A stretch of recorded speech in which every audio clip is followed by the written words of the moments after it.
जय जवान जय किसान सौ खेडूत मित्रों ने राम राम। मगफळीना वावेतરની नवी पद्धति पूंखीने मगफળી કેવી રીતે વાવણી।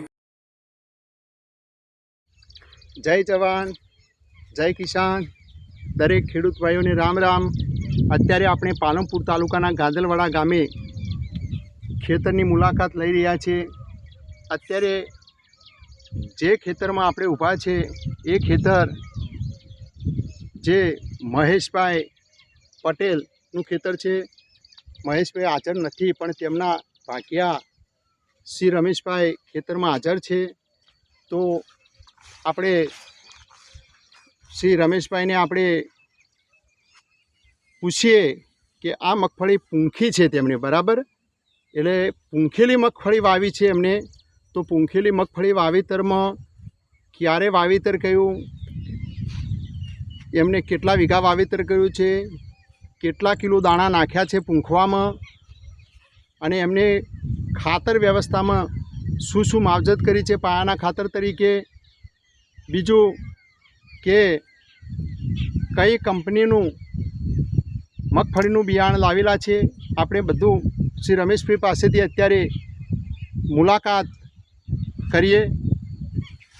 રમેશભાઈ રામ રામ। રમેશભાઈ રામ રામ। રમેશભાઈ રામ રામ। રામ રામ। અત્યારે તમે આ મગફળી વાવેતર કર્યું, બરાબર? હા, એ કઈ તારીખે વાવેતર કરેલું છે?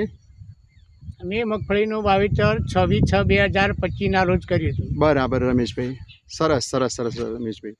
અને આ મગફળી તમે પૂંખીને વાવેલી છે? હા, આ મગફળી મેં જ પૂંખીને વાવેલી છે। બરાબર। આમાં કેટલા કિલો મગફળીનું બીજ મગફળી પૂંખવામાં વપરાયું હશે? આમાં 110 કિલો બીજ પૂંખવામાં વપરાય છે। કેટલા વીઘામાં? 3 વીઘા। બરાબર રમેશભાઈ। અને કઈ કંપનીનું આપણે મગફળીનું બિયારણ તમે લાવેલા છો? હું મગફળીનું બિયારણ રોયલ 67 નંબરનું લાવેલો છું। બરાબર બરાબર રમેશભાઈ, સરસ સરસ રમેશભાઈ।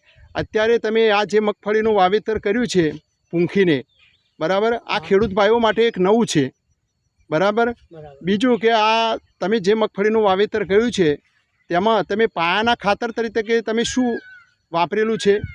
પાયાના ખાતર તરીકે મેં એસએસપી, NPK 20-20-0, બરાબર, ચીકડી ગંધક, હા, અને ફર્ટિલાઇઝર્સ 90, બરાબર, ઝીંક 33%। ઓકે ઓકે રમેશભાઈ, સરસ સરસ, બરાબર રમેશભાઈ। અત્યારે તમે જે આ વાવેતર પૂંખીને કરેલું છે, પહેરીને જે કરે છે, પહેણીથી ટ્રેક્ટરથી પહેરીને કરે છે, એના કરતાં આ પૂંખીને વાવેતર કરેલું છે એ કેવું લાગે છે તમને? મને તો હાલ આ વાવેતર સારું લાગે છે। એનો ગ્રોથ સારો છે, એનો વિકાસ સારો છે, અને સારું દેખાય છે। બરાબર રમેશભાઈ, તમે અહીંયા ઉપરથી તો કંઈ ખાતર નાખેલું નથી ને? ના, અહીંયા ઉપરથી કોઈ ખાતર નહીં નાખેલું। બરાબર રમેશભાઈ। અને મગફળી પીળી પડેલી લાગે છે તમને? ના, પીળી પણ પડી નથી। બરાબર। આજે મગફળી કેટલા દિવસની થઈ?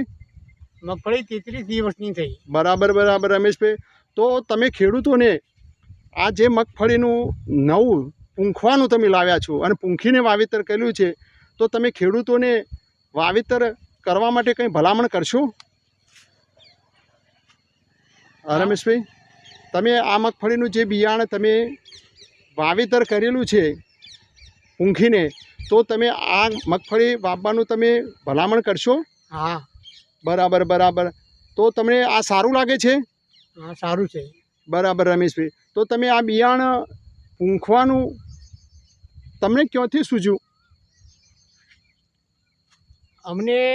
અમે પાલનપુર ગયેલા રામદેવ સીડીસ કોર્પોરેશનમાં, હા, અને ત્યાં પ્રવીણભાઈ પટેલ છે, જેમને કહેલું કે તમે બિયારણ પૂંખી જુઓ અને સારું ઉત્પાદન થશે, અને તેમને જવાબદારીપૂર્વક વિશ્વાસપૂર્વક બિયારણ પૂંખવરાયું છે, અને હાલ મગફળી પણ સારી છે।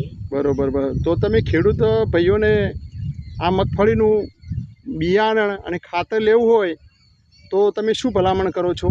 કયો જવાનું ભલામણ કરો છો? એ જ વિશ્વાસપૂર્વક, એમ કે જો તમારો સારો વિશ્વાસ હોય, રામદેવ સીડીસ કોર્પોરેશન, ગઠામણ રોડ, પાલનપુર, પ્રવીણભાઈ પટેલના ત્યાંથી હું બિયારણ લાવેલો છું। હું પણ ખેડૂતને કહીશ કે સારી વિશ્વાસપૂર્વક દુકાનથી જ બિયારણની ખરીદ કરવાનું રાખો। બરાબર રમેશભાઈ, સરસ સરસ રમેશભાઈ। તો રમેશભાઈ, તમને આ બધું સારું પૂંખેલી મગફળી છે તો એનું સારું ઉત્પાદન મળશે ખરું? આ સારું ઉત્પાદન મળશે ને? બરાબર બરાબર. તમે ઉપરથી તો કંઈ ખાતર નાખેલું નથી ને? ના. બરાબર. તો તમે SSP, NPK 20-20-0, ફર્ટીસ 90% અને ગંધક, ટીકડી ગંધક અને ઝીંક 33% નાખેલું છે. મગફળી બહુ સરસ છે રમેશભાઈના ખેતરમાં. અને જે વાવેતર કર્યું છે તેનાથી રમેશભાઈના ખેતરના જે મગફળીના છોડ છે તેનો ગ્રોથ પણ સારો છે, સારું એવું ઉત્પાદન આપશે એવું અમને લાગી રહ્યું છે.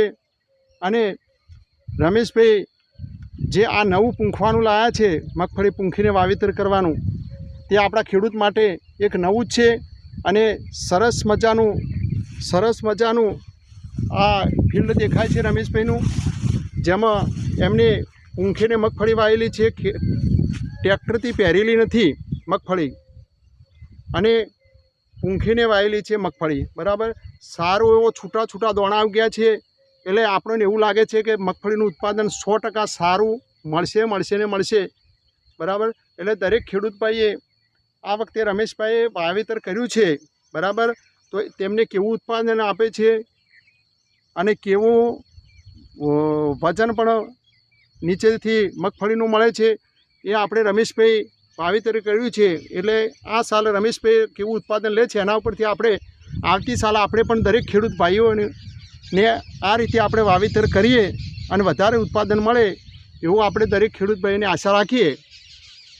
દરેક ખેડૂત ભાઈઓને જય શ્રી રામ, જય જવાન, જય કિસાન.